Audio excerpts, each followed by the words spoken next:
Hi, we're back. This is Justice for All, and I'm your host, George Yates. I'm here with Mike Tillotson. He's an expert DUI, a defense attorney from Newport News, and on the phone with us from Massachusetts is nationally recognized DUI expert Steve Jones. Both you guys, just for my little 2 cents worth, as the 30 years that I've been in the practice of law, it's very clear to me the justice system is pretty much stacked against the little guy. It's always been that way and seems to be getting worse. And so often, one of my first questions that I ask guys like you is, how in the world does somebody afford this kind of DUI defense? There's people out there that will say they'll do a DUI defense for a certain amount of money, but the kind of approach that you guys bring to it with your expertise, you obviously have to spend a lot of time going over this science, hiring experts and all that kind of stuff. And, I'm not going to go on and on about it, but how in the world does your average guy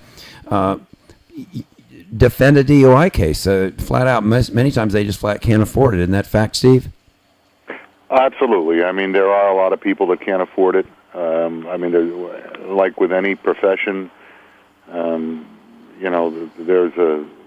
certainly the people who practice DUI all the time, and Mike's one of them, and I'm one of them, but there are other people that sort of do it part-time, and, they're not going to have, in many cases, the level of knowledge, but, when you get to the point that Mike and I are in our careers where, we're specializing in a certain area, and as a result of that, we have an extended amount of knowledge, so to speak, and we're the more experience, the more success you have, the more sought after you are, and the more expensive you are. And then you have to hire the experts, and then the experts cost money. Not everybody can afford an expert. That's right. And that's right. And I was struck a little bit earlier about how Mike made a comment about. The experts, the judges are trained by the government, by the state experts. So the judges already have a mindset as to the reliability of these machines. So I wanted to address this question to Mike, and maybe to you, Steve, also, is when you're cross-examining the state expert on the reliability of these breathalyzer machines, are you ever able to make any mileage with them and get them to admit that the machine might be not infallible in certain areas, like with acid reflux, diabetes, these ketones, and all that kind of stuff? First of all, with you, Mike, how are you able to cross-examine the state expert and prove your case? Well, it is a difficult task, but the National College DUI Defense, we actually have seminar sessions just on that, cross-examining state experts and how to go about it.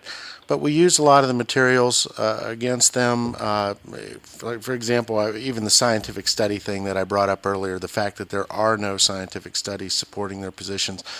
But when you bring out, for example, I mentioned partition ratio. This was a case where they had the state expert. My guy had a 0.10. Partition ratio, just again, is the amount of the ratio between the alcohol in the blood versus what actually gets into the lung, and the state is assuming a 2100 to 1 ratio. Well, the science out there shows it can be as low as 1555. There are some studies that go down to 1,000, but if you want to talk about a credible study that even the state's expert can agree on, go down to 1555 to 1, meaning they have a lot less alcohol in their blood versus that one that's getting into the lung. And so I used that study to cross-examine our head of the Department of Forensic Science, breath alcohol department, and pointed out if my client, you're assuming that my client's at 2100 to 1 between blood and breath. Let's assume he's at 1555 to 1. What would his breath test number be then? And she's like, well, I don't know. I don't have a calculator, and I happen, you always got to take your calculator if you're going to ask that question. So I said, well, I've got a calculator. Go ahead and figure it out. So she did the math, and lo and behold, the number comes back a 0.07 on a breath test. Now, 0.07 is below the legal limit for those of you out there. I guess it's common knowledge now, but the legal limit is a 0.08. I remember when I first started defending these cases and prosecuting them. It was .10. I think years ago it was actually .15. Which is, that's pretty drunk. Someone's actually a .15. So you got her to admit then that if it was 1555, then it was actually quite a bit less than the 10. It was down to 07, which is below the legal limit. Yeah, and there's temperature stuff, but I'd like to hear what Steve has to say, what he does when he just is going against the state expert. Well, you're going to find this hard to believe, but we don't have state experts. They don't put on an expert. Now, aren't they required to? We have a decision, a recent Supreme Court decision from Virginia, Menendez versus Diaz, which said that it was hearsay if the state comes in and tries to put on the breathalyzer certificate. We've got the right to call the demand that they produce an expert to verify it because it's hearsay. Yeah, well, we don't. They don't. There's no such law for us, but. Regardless of that, even if we're bringing in an expert witness, if we notify them that we're bringing in an expert witness, they don't bring one in. So we then get to stand up and say, you've heard from our expert, and the state has experts, and, they could have one here to say, we're all wet. No wonder you win so many cases, Steve. Wow, no wonder. I went to your website and I saw, God, this guy's... I'm not really that good. I just have good law. Yeah. Well, you've got an incredible track record. I went to your website and I just thought, wow, you win a lot of DUI cases all over your part of the world. So congratulations. Thank you. So Mike, we bring in a state expert. The state brings theirs in. We have to bring ours in. You weigh in on that question. The average DUI defendant doesn't have the money to come in and pay your attorney's fee and the expert fee. Sometimes they just flat out don't have the money to do that. Isn't that true? Well, George, let me just clear up a couple things. Most DUI cases are breath test cases in Virginia, and the vast majority, probably 95, 99% of them, there are no experts on either side.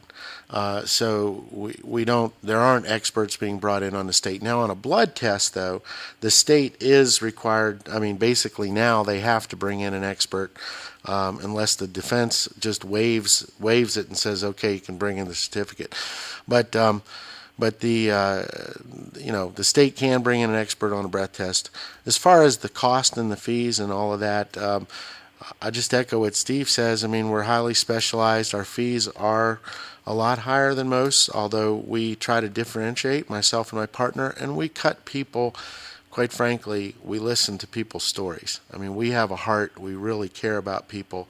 So if you've got somebody out there, a single mom, 3 kids, and this is it, we'll slash our fees. We've done it for a lot of military. Routinely, we'll give discounts on that. So, I know Steve probably does the same thing. We do have a heart, and we try to work with people. What about a rising blood alcohol content? We've talked about breath tests. There's that preliminary breath test, which they give at the scene, and a lot of times you'll see somebody which is not admissible in court against them, and then it might be an hour or more, 2 hours before they're actually given the breathalyzer at the station. And do you ever use that? The fact that there's a difference in the two, and maybe there was it's more accurate to take what the preliminary breath test was at the scene, and maybe have a judge disregard the one that's taken later. Yeah, George, and sorry, Steve, I just want to tell this because I'm excited about this part. In my book, I write that the state's experts, oftentimes, not always, and there's some good ones out there, but they're intellectually dishonest. And this is a way that they can be intellectually dishonest. In the breath test manual for the police, it will say that all alcohol is absorbed within 45 minutes. Usually from the time of the arrest to the time you take the test at the station, more than 45 minutes has lapsed. And so they say the number at the station is always going to be higher than what it was at the scene. That's absolutely not true. Again, a scientific article out there that shows that peak absorption can occur 3.5 hours later after the last ingestion of alcohol. So the rising BAC defense is alive and well in Virginia. They have to prove what you were at the time of the driving, but they get a presumption that whatever the certificate says, that's what you were. But the defense can come in and rebut that presumption with our evidence and doing all that. Now, some states, I'm not sure, Steve, if yours is one of them, but some it doesn't matter what you were at the time of the driving. It just matters what you were on the certificate. How do you handle that? We're a time of driving state where they have to show that you're .08 or greater at the time of driving. They don't have to show the exact number as long as the breath test was within 3 hours of the driving. Then they can use the test. That still doesn't take away any of the defenses that we might have. Talking about the absorption of alcohol. I mean the leading experts in the world are a couple of prosecution experts. One not anymore; he's retired, but he's still now an expert for the defense. And I mean the credible research from the prosecution's own experts is that it takes 20 minutes to 2 hours, to get things into your small intestine to start the absorption of alcohol and into the bloodstream. So, nothing leaves the stomach until everything in the stomach is digested. You add food into the mix, and none of that alcohol that's there is going to start moving until everything in the stomach is digested. So, that's a great defense, and that's also another defense that can play into the time of driving, because it's going to not be correct, and absorption is a very, very good defense. You have to bring in an expert though in order to present that, don't you? You would have to bring an expert in to talk about the 20 minutes to the 2 hours. That is. But I mean, with the amount at stake on these kinds of cases, and you talked earlier about, well, how do you pay for this thing? I mean, I'm not inexpensive, and the more you win, you become in more demand, as Mike knows. But these people have family. They have candidly they have credit cards. I mean, I will put people on a payment plan. Many lawyers require all the money up front. We don't do that. Because again, as Mike said earlier, we want to help as many people as possible. So it's an expensive proposition. I mean, if you're paying full fees, a defense could easily cost in the $10,000 to $15,000 range. If you're including an expert. So. But it's worth it because that DUI conviction in the long run can cost them a lot more. In terms of job opportunities, and it's probably, and as you said earlier, it's probably the most serious criminal case that these people will ever face in their entire life. And so when you look at it that way, you have to say, these people are not going to be, they're never going to be charged with shoplifting. They're never going to be charged with burglary or drug dealing or anything else. It's going to be, this is a crime that your regular good citizen with good character can commit, and he would never commit any other type of crime. Steve, and they have no record. I mean, these people have, not only do they have no record at all in the vast majority of cases, but it's never gonna happen again. Right. Steve, people who commit multiple offenses. I mean, those are people that potentially have alcohol issues. But the average person is going to be so horrified by the arrest, no less the license loss and the shame of seeing their name in the local newspaper that they've been arrested for this, or in the police blotters of the police departments that post these things. Oftentimes this happens in your own community.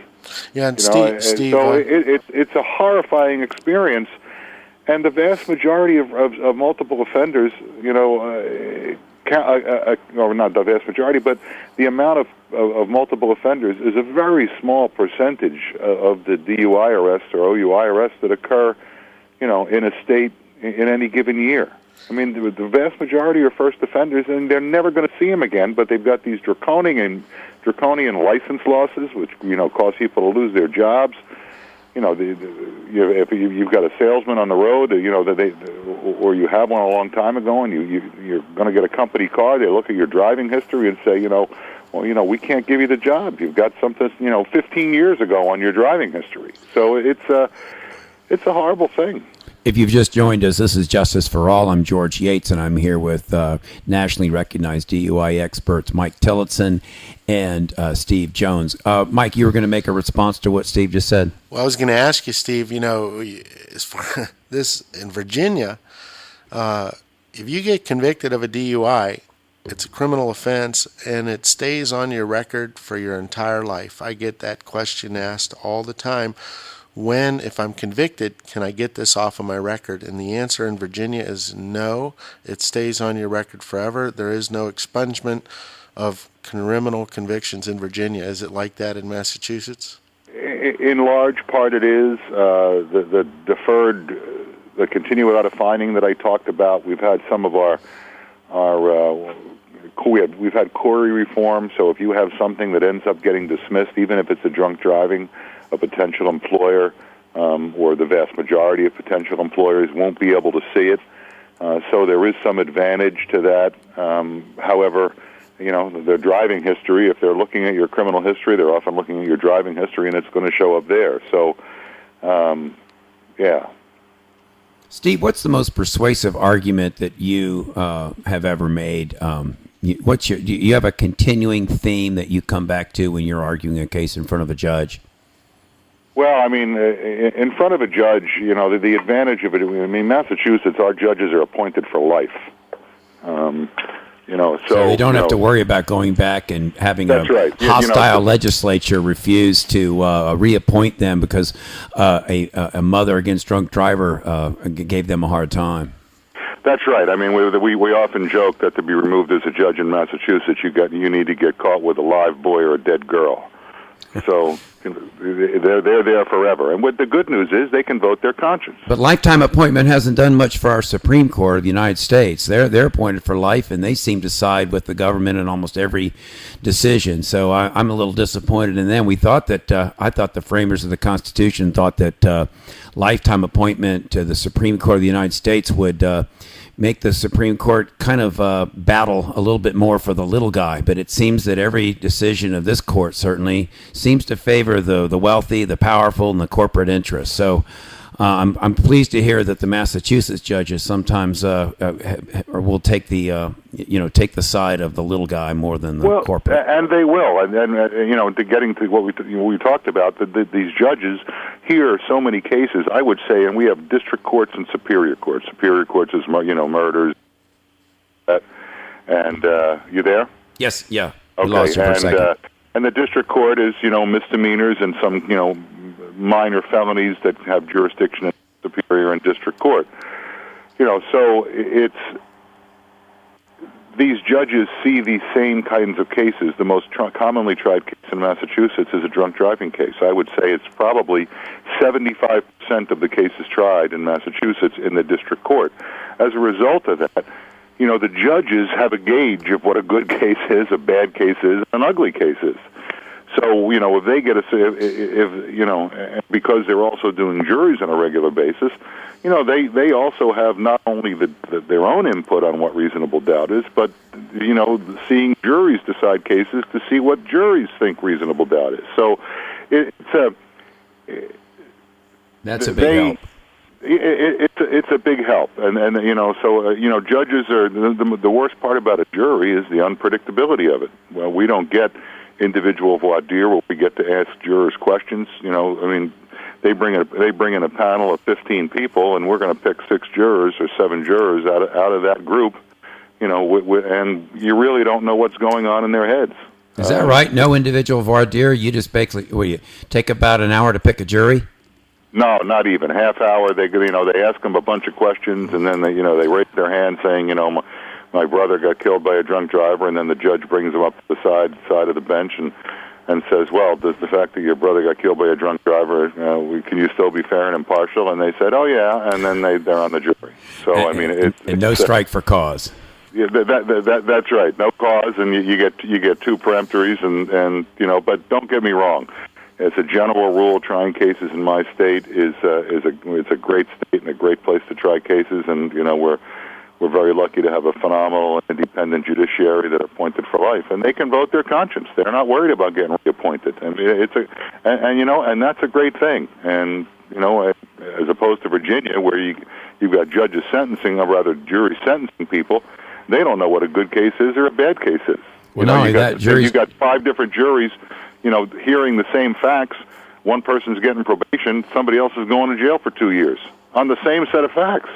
Well, we have sentencing guidelines in Virginia, but the jury, we're not allowed to show them to the jury when the jury is sentencing.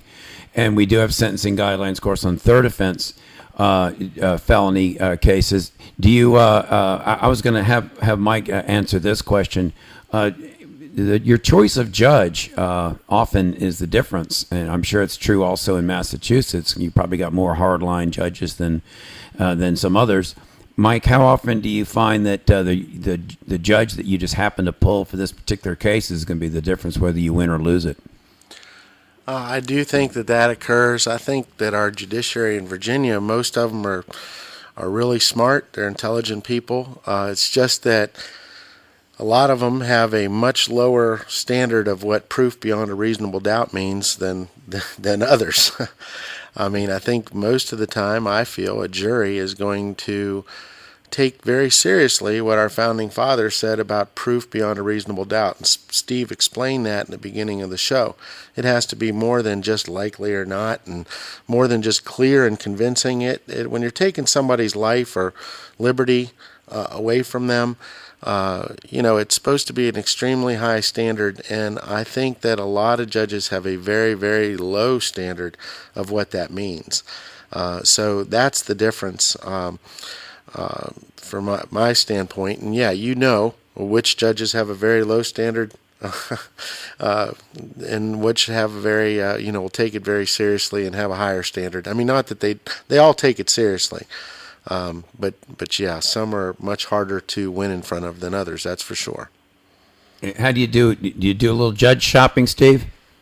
Well, actually, we don't. We don't. Our judges are rotated within the different regions in the state, and while we may have some idea looking at the judge's schedule as it comes up, most courthouses have more than one judge. So if a courthouse has 2 judges, or 3 judges, or 5 judges, you have no idea who's going to walk out that morning when you're scheduled for trial. So we're always prepared for a jury trial. As Mike said, everybody's idea, including jurors. I mean, judges are no different than jurors. Everybody's got a different idea what reasonable doubt is. And some judges as Mike said, have a more liberal application of it, and some have a different view of it. So I see who comes out, and then have to make a decision and, scramble to talk to the client. And when oftentimes we've had the discussion, if Justice A comes out, we're going jury. If Justice B comes out, I think it might be a good idea to waive the jury. So we don't get assigned a judge and have them the entire time. We got a different judge for arraignment, pretrial motions, and then a completely different judge for the trial. So we don't know. Forum shopping doesn't really exist on the criminal docket in the district court. If you've just joined us, we're here with 2 DUI experts, Mike Tillotson and Stephen Jones. This is Justice for All. I'm George Yates. We're going to take a little break. We have another 30-minute segment to go. And if you'd like to call in and ask Mike Tillotson, our local expert here, a question about a DUI, the number is 454-1650. So give us a call at 454-1650. And this is Justice for All. I'm George Yates. We'll be right back. Fink's Car Care, with locations in Chesapeake and Portsmouth, is your dedicated Tire Stars dealer. At Fink's, their experienced staff specializes in brakes, steering, suspension, tune-ups, oil changes, and much more. They also handle rebuilt engines and transmissions, and they're your destination for tires, rims, and towing as well. Fink's is located at 2236 South Military Highway at 2711 Victory Boulevard. For more information, log on to finkscarcare.com or call 545-3573. What is the progressive movement? Tell me what it is. A benevolent dictator? A benevolent government that takes care of every single need? Show it to me where it's ever worked. Show me why you believe this time it's going to be different. Progressivism disagreed with only one concept of communism. Only one. News update, I'm Pam Coulter. British jets flew their first mission over Iraq in the offensive against ISIS today. 2 Tornado jets were among the planes sent out. Former RAF head Sir Michael Graydon. Militarily, we're bringing some pretty unique capabilities with the Tornado. I don't think any other nation other than the United States has got such a capable weapons platform. CBS's Juliana Goldman. 5 Arab nations have partnered with the U.S. to destroy ISIS in Syria. They are Saudi Arabia, the United Arab Emirates, Jordan, Bahrain, and Qatar. And with tens of thousands of refugees fleeing across the Turkish border from Syria, Turkey's president said Friday that his country is considering lending its support to the coalition, possibly militarily. The Nusra Front in Syria says the U.S.-led coalition amounts to a war against Islam and its members will face attacks. CBS News Update, I'm Pam Coulter.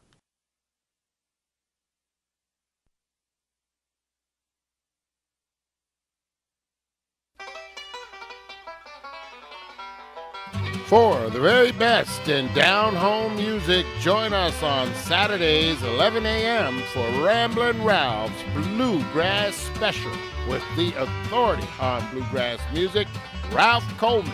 Saturdays at 11 a.m. on AM 1650 WHKT. Ramblin' Ralph's Bluegrass Special. Fink's Car Care, with locations in Chesapeake and Portsmouth, is your dedicated Tire Stars dealer. At Fink's, their experienced staff specializes in brakes, steering, suspension, tune-ups, oil changes, and much more. They also handle rebuilt engines and transmissions, and they're your destination for tires, rims, and towing as well. Fink's is located at 2236 South Military Highway at 2711 Victory Boulevard. For more information, log on to finkscarcare.com or call 545-3573.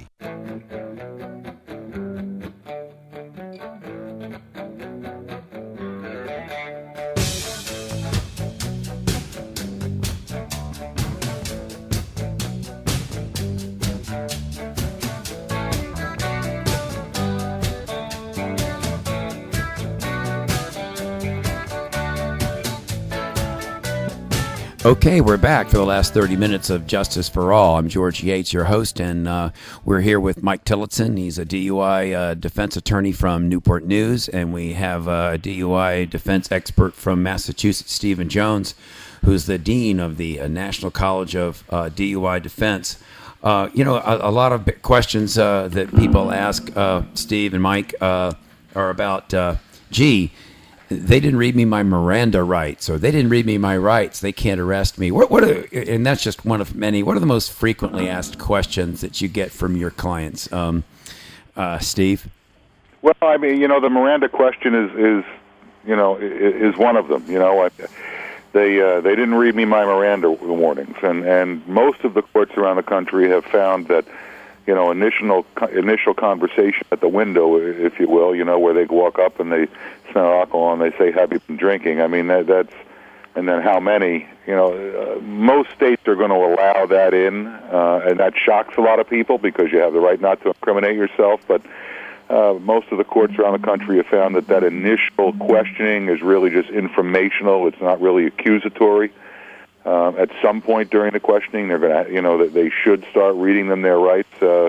One of the amazing things to me is that, you don't need to get your Miranda warnings before you do field sobriety tests, and that's scary because that is probably the best evidence that they are going to have. And we've talked about the reasons why they're not reliable and they're not a great bellwether of whether somebody's under the influence, but you're still going to be doing these tests, and you should be told, although it's not the law, that you don't need to do these if you don't want to. So, but don't they usually, the police, they do it in a nice way. They say, well, would you mind getting out of your car and doing some field sobriety tests for me? So it's done in a non-coercive manner, right? They're not in custody. They're just being asked to do something consensually. Isn't that how they get around that? What do you say, Mike? For the most part, that's right, because they know they know if they're nice at that point, and they're not gruff or rude or accusatory, that they're going to be able to get the cooperation of the person in doing these things. And if someone is gruff or accusatory, they're not going to think they're going to get a fair shake when they get out of the car. And as a practical matter, the police give the tests and they get results, and then they make a decision. I mean, the vast majority of police officers aren't evil. They're trying to help everybody. The problem is, they have a limited amount of time and a limited amount of facts, and they need to make a judgment call. Do I take this person off the road? And they are not erring. They're erring on the side of extreme caution. What do you think, Mike? What's your take on the Miranda warnings and the request to take the field sobriety test without giving the Miranda warning? Well, I think that's probably the number one question that I get, or statement is, hey, they didn't read me my rights. Virginia's application of Miranda is a little more clear-cut, as you know, George. I mean, pretty much you have to be in handcuffs for Miranda to apply. I mean, there are some exceptions if they've got a bunch of cops all around you, and but pretty much on a typical DUI case, Miranda doesn't kick in until after you're placed in handcuffs. They never have to read you your Miranda rights. There's no requirement, and there's never been an absolute requirement under our laws, our Constitution, that they read you the rights. It's just if they don't, and you're in custody in handcuffs, and they start asking you questions, that's when Miranda will kick in to exclude any of those statements. So like Steve said, all the investigation that they need to try to convict you is done prior to them putting you in handcuffs, as far as all the field sobriety tests. I have on the back of my card what you can do, what you can't do. You have the right to not take any field sobriety tests. You absolutely do not have to. You do have the right to not incriminate yourself. You don't have to answer if you've been drinking or how many you've had or any of those things. But people rarely will enforce those rights. You have the right not to take the preliminary breath test. The only thing is, once you're arrested, you have already given that consent to take the test back at the station. I have argued that when officers have told people that they have to take the field sobriety test, that's not accurate, and we should be able to exclude that. But there's nothing in the law. I've never had a judge exclude the field sobriety test when the officers have demanded it rather than made the request. Well, now, under Supreme Court law, I guess that would be the Terry versus Ohio decision. It's an investigative detention when they've got you along the side of the road, so the officer can keep you there as long as he's got reasonable suspicion of criminal activity. So if he's pulled you over and he smells the odor of alcohol, then he can say, well, I'm still investigating this. I have a reasonable suspicion of criminal activity. But is asking somebody to get out of the vehicle and now asking them to perform a field sobriety test, is that something that is it still considered part of what they call a Terry stop then? Well, yeah, that's the way it's interpreted, at least in Virginia, and I think most of the country, because Miranda used to be when the citizen didn't feel free to leave. I don't know anybody that gets pulled over by a police officer and asked to step out of the car in a DUI investigation thinks that they're free to get in their car and drive away. Well, I mean, in my years, I'm amazed at how many courts will find that statements made while a person is not free to leave, a court will find they're freely and voluntarily made, saying that the person was free to leave. Not too many people think that they're free to leave when a police officer comes up and asks them a question. There's a lot. It just doesn't happen. George, there are a lot lot of exceptions to our Constitution in the name of DUI defense. That's one of them. Your right to counsel. You don't have a right to an attorney in a DUI case before. You have to incriminate yourself, which we're supposed to have a right not to do that, but you have to take the breath test to get further penalties. There's a lot of those what we call DUI exceptions to the Constitution, and I think that the field sobriety test and Miranda, that all plays into it. Are you there, Steve? Oh, we lost Steve. He was. I would like to thank Steve Jones for being with us today. He had to go while we were just in the middle of that last conversation with Mike. He has got his high school reunion apparently tonight, and he had to apparently go. And so Steve Jones won't be with us for the rest of the show. So thank you again, Steve, for being with us. And that was a lot of fun having him. Yeah. He was on a cell phone, and apparently his cell phone died. So that happens. Whenever we have phone guests, we always say, please be on a landline because sometimes we might lose you. And he said, I'll try it on my cell phone. And sure enough, his cell phone died. So technical difficulties, and we lost Steve. But we still have our expert, Mike Tillotson, here, who's a DUI expert here from Newport News. Go ahead, Mike. Yeah, I wanted to tell you, if I could, Steve Jones is one of the top lawyers in the country out of Boston, National College DUI Defense. I've been going there. I'm the state delegate for the National College. I travel all over Virginia doing these cases. Just happened by coincidence. I mean, Steve and I ended up on the same trip over to China with a delegation of lawyers that went over there to investigate and to look at their criminal justice system. And we're talking about our rights, like Miranda rights, and our right to cross-examine and confront our accusers and all of those types of things. Well, we got to see a trial in China, and the judge sat up front. The defendants were brought in and were way down, way away from the judge. The defense counsel wasn't sitting with the defendants. They were up on a stage to the right, and the prosecutor was on the left. The prosecution didn't present any witnesses. All of their evidence was read in. There was no cross-examination of the people that were accusing you. The judge started asking. There were 3 defendants how they were pleading. 2 of them pled guilty. 1 pled not guilty. And the judge starts talking to the guy that pled not guilty and starts yelling at him, raising his voice. Of course, it was in Chinese. Didn't know exactly what he was saying. But then all of a sudden, the judge calms down. The guy says something, and then I asked the interpreter, what just happened? Well, he changed his plea from not guilty to guilty. But his defense counsel sitting up at the table, no opportunity to talk. So we do have a lot of exceptions to our Constitution. We're not there. We still at least get to cross-examine. But roadblocks, for example, are an exception to our Constitution. The Supreme Court of the United States, when they came up with the whole roadblock decision, it was a 5-4 decision.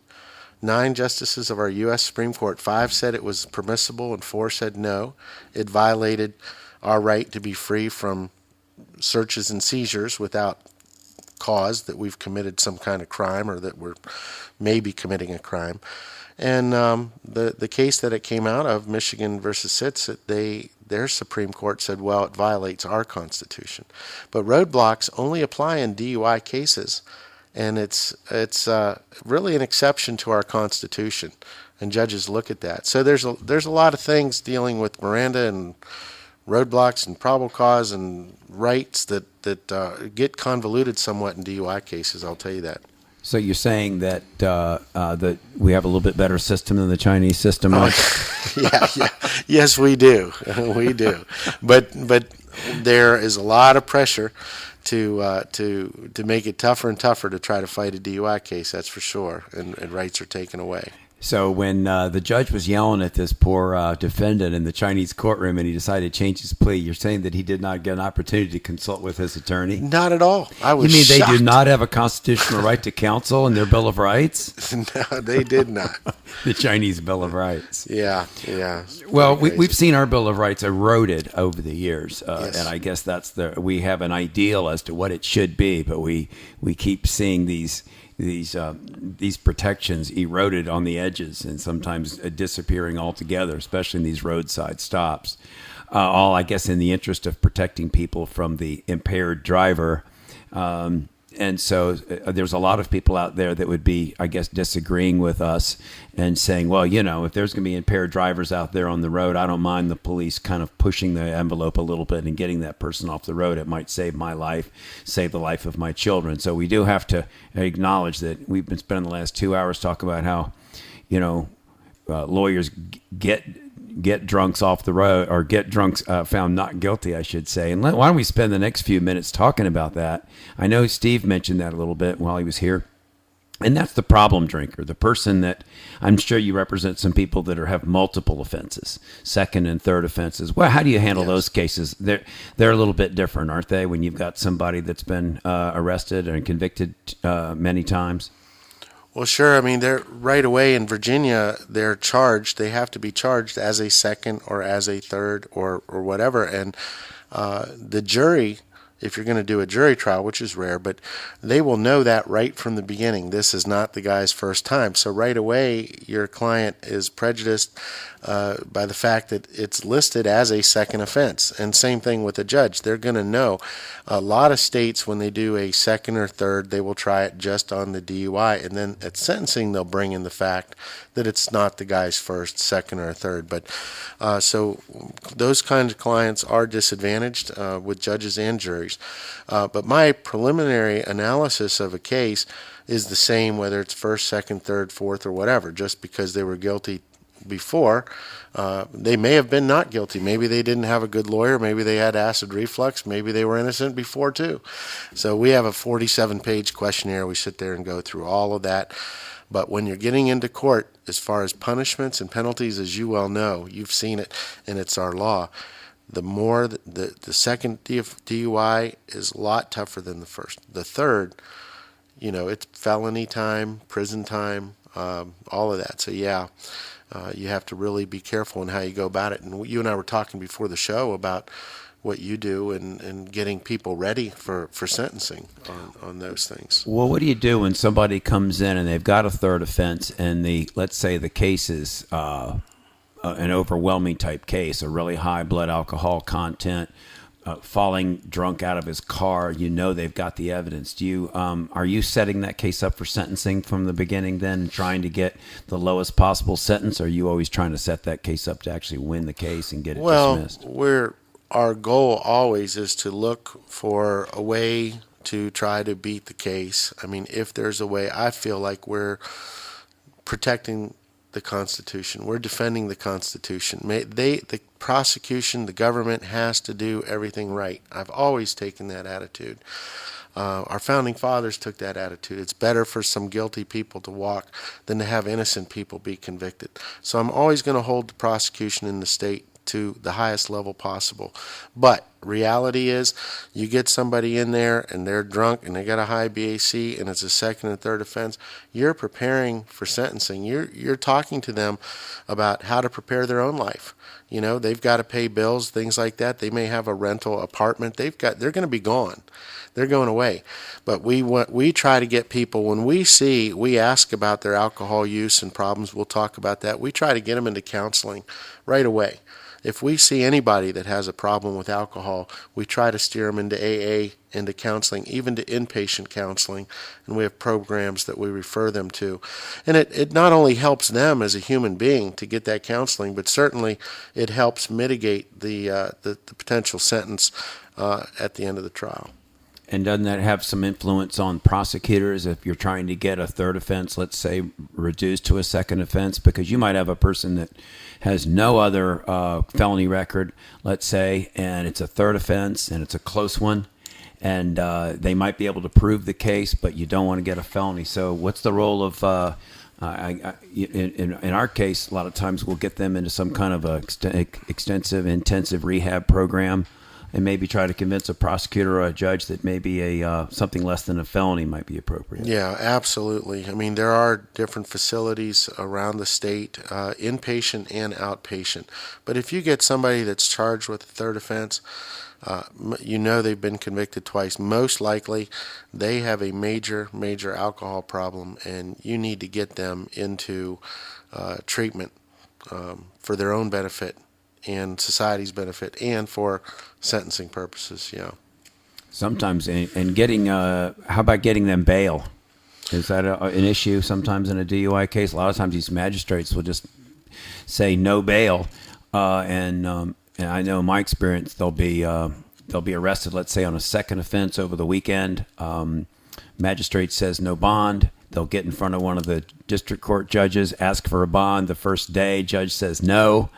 They quickly go to circuit court or refuse to bond, and then they come to you and you say, sorry, you're not getting out of jail because you just didn't get a bond. And they maybe should have gotten one, but they just didn't present their case properly, I think, to get a bond. I think they need to at least, there's a lot of judges in Virginia Beach that'll flat say, I'm not going to give you a bond unless it's going directly to some kind of a rehab center. And then you can get them a bond. So that's a lot of times the best role that attorney can provide for them, it seems. Mm-hmm. We see that routinely now on felony DUIs, not as much on the second offenses, but definitely if you're arrested on a third offense, you should be prepared to eat some jail food for a while until you can get yourself into an in-treatment program. You were talking earlier, something I don't think we have addressed the last couple of hours, and that is how you cross-examine on the field sobriety tests. I know that we talked about them a little bit, but where is it that you find that police officers don't perform the walk and turn test and the one-leg stand test properly, where you can make some, in other words, effectively cross-examine a police officer on the field sobriety test? Well, can I give you a little war story, George? Yeah, let's do it. Right. I love war stories. All right. I hope you won the case. Yeah, this was a single mom, no family in the area, had a .17 first offense DUI. Looked horrible. She's looking at mandatory jail time. She didn't have anybody to take care of her children. So we took the case. We looked into it. It turned out that the officer did not conduct the breath test right. There was an invalid sample, which meant that there was a problem going on, and they're supposed to wait 20 minutes. And we got the logs from the state, and it turned out that the officer was supposed to, an actual certificate was printed showing an invalid sample, which was supposed to be given to the client and to the prosecution. The officer threw it away. We found it. He didn't wait the 20 minutes, so the breath test went out the window. So the prosecutor said, well, all right, we'll just find her guilty. She didn't do well on the field sobriety test, but we won't have her go to jail. And I said, wait a second. Look, she said she failed the one-leg stand and the 9-step walk and turn, but she was wearing 3-inch heels. Well, George, it says in the manual that if a woman is wearing those heels, or a man, I guess, you hope not. I've had a few of those, believe it or not. But anyway, the heels are supposed to be removed. It's a little tougher to balance on one leg and keep one leg lifted 6 inches in the air when you've got a skinny 3-inch heel. And so I was able to show the prosecutor the actual field sobriety testing manual where it said to remove the heels, or at least give him the opportunity to do so. The officer admitted that he did not do that. And so now the field sobriety tests weren't useful either. And so the case got dismissed. So you want to use the manual for any kind of environmental conditions that are out there. Rain, wind, cold, rocks, sloping, all those types of things. Now, this is the manual put out by the NHTSA. Is that the... Yeah, National Highway Traffic Safety Administration. And they put out a manual exactly, and that's available online if someone wants to look at that? It is. And Virginia is not a NHTSA state, but apparently this year or by next year, all of our officers are actually supposed to be trained under the NHTSA guidelines. A lot of jurisdictions do crazy things like finger to nose tests. You have to tilt your head back and close your eyes. for our listeners out there, try doing this. Try to do a one-leg stand. Lift your leg up 6 inches off the ground, hands at your side. Look down at your foot and see how long you can stand. Then tilt your head back and close your eyes. It's impossible to stand. Everybody will lose their balance. I try to get away with that in court sometimes, having the cop do that and then asking them when they fall over they drunk. But still, some jurisdictions are trying to convict people because someone with their head tilted back and their eyes closed touched the bridge of their nose instead of the tip of their nose. They used to do tracing in Virginia, with the old tracing paper. Here, trace Mickey Mouse. And if you were all scribbly around it, that was a field sobriety test, picking up coins. But the federal government determined that there were 3 tests to be given: the eye test, the horizontal gaze nystagmus, one-leg stand, 9-step walk and turn. That only those had enough scientific probability of impairment that those should be used. But yet again, like I mentioned earlier, you might have a 68% chance if they don't do that right that they're impaired. And that's even if their officers perform the test properly. What about this? I see officers that will say, I had them walk an imaginary line. It's not a real line. Then when they're having you walk a line, it's an imaginary line. So it's a line that the officer wants them to walk. And the officer is not even standing along the line. The officer is standing off to the side so that he can see whether or not they're hitting heel to toe. So the officer's not even looking down the line. It almost seems it's an inherent impossibility for a police officer to ask somebody to walk a line when it's not a real line. How do you cross-examine based upon that? Oh, yeah. I asked the officer, I say, officer, was the imaginary line that you imagined, was it the same width? Was it the same size as the imaginary line that my client imagined? Is it possible that you're imagining different sizes of lines? Right. He was a pencil line, and your client was imagining a line like, let's say, a tennis court. Right. Paint a strip. Right. If you're talking about a parking lot line, your heel doesn't have to line up absolute directly on your toe to be still stepping on that line. But yet, an imaginary line, if your foot is to the right or to the left of your toe, they're saying you're stepping off the line because their imaginary line that they're imagining is, like you said, about the size of a tightrope, a pencil line, and that makes it harder. And this one-leg stand, it seems that they'll ask someone to stand there, and the only 4 things that you can do wrong are you sway while you're balancing, you hop. I never have known anybody that ever would hop. It usually puts their foot down, sways while balancing, or uses their arms for balance. Who's ever been asked to stand on one leg and not maybe use their arm a little bit for balance? And it's impossible to do it without swaying. Nobody. I don't think Deion Sanders on his best day could do it without swaying a little bit, standing on one foot. So you're already failing one of the 4, the swaying part from the moment you start doing it. Yeah, George, you're absolutely right. And you said they're coordination exercises. And, when you have a lot of our clients are 35, 40 years old, in their 40s, how many professional athletes are in their 40s? How many Olympic athletes are in their 40s?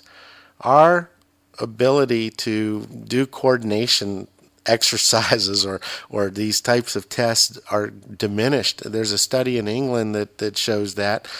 You hit 35, 40 years old, you're not 21 anymore. You're going to sway a little bit. I mean, I don't know about you. You're look like pretty good shape, good-looking guy, but you're older. I don't know if you've gotten to the point where you have to hold on to your dresser as you put your socks on. I can still ride my paddleboard, so I'm okay. Yeah, but sometimes, I used to be able to just sit there and pull the socks on, one foot up, one foot down. Now I find myself leaning over, touching the bed when I'm putting my socks on, and I'm not drunk. We're going to have to stop it right there. We've only got another minute left. I'm going to say that it looks like your ideal criminal defendant then is going to be a diabetic over 70 years old with about 28 hours without sleep, and they've suffered from some serious acid reflux in the past, and among other things. Your ideal DUI defendant. I'd like to thank Mike Tillotson. You can find him online at DUI.com or DWI.com. That's Mike Tillotson, DUI.com or DWI.com. It's been a pleasure having Mike here with us today. He's a practicing attorney over in Newport News.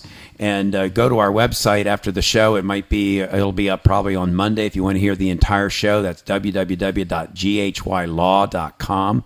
That's www.ghylaw.com.